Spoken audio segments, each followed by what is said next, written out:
Artificial intelligence is everywhere now.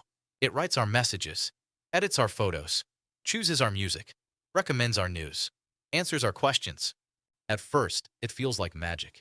Faster work, smarter tools, less effort. But every powerful invention carries a shadow, and AI's shadow is growing faster than most people realize. The first impact is invisible creativity. When humans create, they struggle, they imagine, they make mistakes, they explore uncertainty. That process builds originality. But when AI starts finishing our thoughts, choosing our words, designing our art, and composing our ideas, something changes. We stop searching. We stop experimenting. We start accepting. Instead of asking, what can I create? We ask, what can AI generate? Creativity slowly becomes selection, not invention. The danger isn't that AI is creative. The danger is that humans become passive. Another impact is thinking itself. The brain grows through effort. When you calculate, you strengthen logic. When you write, you strengthen clarity. When you remember, you strengthen memory.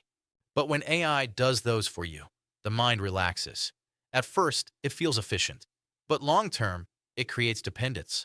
If machines think for us, humans slowly stop thinking deeply. The risk isn't job loss alone. The risk is mental outsourcing. Then comes identity and work. For centuries, work shaped meaning. People didn't just earn. They became something. Writer, artist, teacher, designer, programmer. Now AI can imitate many of those roles. So people start asking a dangerous question. If a machine can do what I do, who am I?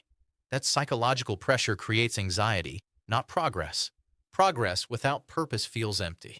Another dark side is information control. AI doesn't just answer questions. It filters reality.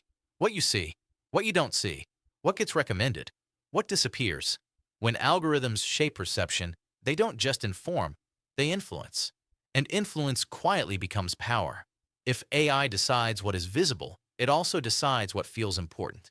That shapes opinions, culture, even democracy. Then there's emotional impact. People are already talking to machines, confiding, asking for comfort, replacing real connection with digital safety. AI never judges, never argues, never leaves. But growth comes from friction. Humans grow through misunderstanding, emotion, and conflict. If comfort replaces connection, relationships become simulations. Safe, but shallow. There's also speed.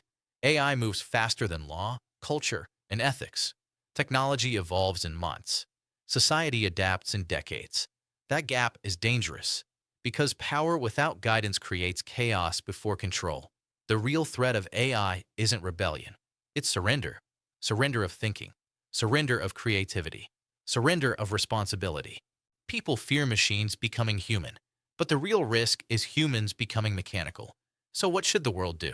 Not reject AI, but refuse to disappear inside it. Use AI as a tool, not a mind. Use it to assist, not replace. Use it to explore, not avoid effort. Create first, then optimize. Think first, then automate. Let machines extend human intelligence, not replace human awareness. Because the future isn't about smarter machines. It's about whether humans stay intelligent while using them. AI will shape the world, but humans must still shape themselves. Otherwise, progress becomes powerful but empty.